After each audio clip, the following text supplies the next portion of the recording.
Praise the lord ಎಲ್ಲರಿಗೂ. Praise the Lord. ಇವತ್ತು ಒಳ್ಳೆ ಸುಂದರ ಸಮಯ ಕೊಟ್ಟಿದ್ದಾರೆ. ನಾವಿಬ್ಬರು ಹಸ್ಬೆಂಡ್ ವೈಫು ದೇವ್ರ ಸೇವಕರು. ಇವತ್ತಿನ ವಚನ ಓದ್ಕೊಂಬರಿ. ಕೀರ್ತನೆ 103 ನನ್ನ ಮನವೇ ಯೆಹೋವನನ್ನು ಕೊಂಡಾಡು, ನನ್ನ ಸರ್ವೇಂದ್ರಗಳೇ ಆತನ ಪವಿತ್ರ ನಾಮವನ್ನು ಕೀರ್ತಿಸಿರಿ. ನನ್ನ ಮನವೇ ಯೆಹೋವನನ್ನು ಕೊಂಡಾಡು, ಆತನ ಉಪಕಾರಗಳಲ್ಲಿ ಒಂದನ್ನು ಮರೆಯಬೇಡ. ಹಾಲೆಲೂಯ. ಆತನು ನಿನ್ನ ಎಲ್ಲ ಅಪರಾಧಗಳನ್ನು ಕ್ಷಮಿಸುವನು, ಸಮಸ್ತ ರೋಗಗಳನ್ನು ವಾಸಿ ಮಾಡುವನು, ನಿನ್ನ ಜೀವವನ್ನು ನಾಶದಿಂದ ತಪ್ಪಿಸುವವನು, ಪ್ರೀತಿ ಕೃಪೆಗಳೆಂಬ ಕಿರೀಟದಿಂದ ನಿನ್ನನ್ನು ಶೃಂಗರಿಸುವವನು ಆಗಿದ್ದಾನೆ. ಶ್ರೇಷ್ಠ ವರಗಳಿಂದ ನಿನ್ನ ಆಶೆಯನ್ನು ಪೂರ್ತಿಗೊಳಿಸುತ್ತಾನೆ, ಹದ್ದಿಗೆ ಬರುವಂತೆ ನಿನಗೆ ಯೌವನವನ್ನು ತಿರುಗಿ ಬರ ಮಾಡುತ್ತಾನೆ. ವಾಕ್ಯ ನೋಡ್ರಿ, ದೇವರು ಎಷ್ಟು ಅದ್ಭುತ ಹೇಳ್ಯಾರ. ದಾವಿದನ ಕೀರ್ತನೆ, ದಾವಿದ ಗೋಳಾಡತಾನ ದೇವರಿಗೆ. ನನ್ನ ಮನವೇ ಯೆಹೋವನನ್ನು ಕೊಂಡಾಡು.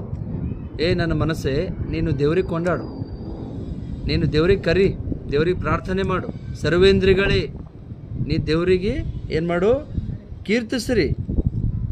ಆತನ ಪವಿತ್ರ ನಾಮವನ್ನು ಕೀರ್ತಿಸ್ರಿ ಅಂತ ಹೇಳ ದೇವರು. ಇದು ದಾವಿದ. ಇಲ್ಲಿ ನೋಡ್ರಿ, ನಾವು ಕೊಂಡಾಡಿದಾಗ ನಮ್ಮ ಸರ್ವೇಂದ್ರಿಗಳು ದೇವ್ರಿಗೆ ಕೀರ್ತಿಸಿದಾಗ ದೇವ್ರು ನಮ್ಗೆ ಏನು ಮಾಡ್ತಾರಂತ, ಆತನು ನಿನ್ನ ಎಲ್ಲ ಅಪರಾಧವನ್ನು ಕ್ಷಮಿಸುವನು. ದೇವರು ನಮ್ದೆಲ್ಲ ಮಾಡಿರುವಂಥ ಪ್ರತಿಯೊಂದು ಅಪರಾಧಗಳನ್ನು ನಾವು ದೇವರ ಮೊಳಕಾಲವ್ರಿಗೆ ಕ್ಷಮೆ ಕೇಳಿದಾಗ, ಕೀರ್ತನೆ ಮಾಡಿದಾಗ, ನಾವು ಪಾಪಗಳನ್ನು ಒಪ್ಪಿಕೊಂಡಾಗ ನಮ್ಮ ಅಪರಾಧಗಳು ದೇವ್ರಿಗೆ ಕ್ಷಮಿಸ್ತಾರೆ ಮತ್ತು ಎಲ್ಲ ರೋಗದಿಂದ ವಾಸಿ ಮಾಡ್ತಾರೆ.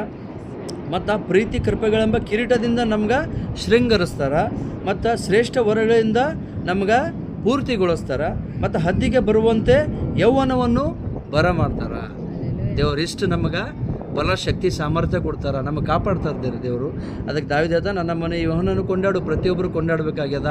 ನೀವು ಕೊಂಡಾಡಿದ್ರಿ ಅಂದ್ರೆ ದೇವ್ರು ನಿಮ್ಗೆ ಏನು ಮಾಡ್ತಾರೆ? ಇಷ್ಟೆಲ್ಲದರಿಂದ ನಿಮ್ಗೆ ಕಾಪಾಡ್ತಾರೆ, ಬಲ, ಶಕ್ತಿ, ಸಾಮರ್ಥ್ಯ ಕೊಡ್ತಾರೆ, ಒಂದು ದೊಡ್ಡ ಒಂದು ಸ್ಥಾನದಲ್ಲಿ ನಿಮ್ಗೆ ನಿಂದಿರಿಸ್ತಾರೆ. ಈ ವಾಕ್ಯ ನಿಮ್ಮ ಜೀವಿತದಲ್ಲಿ ಕಾರ್ಯ ಮಾಡಲಿ. ಆಮೇನ್.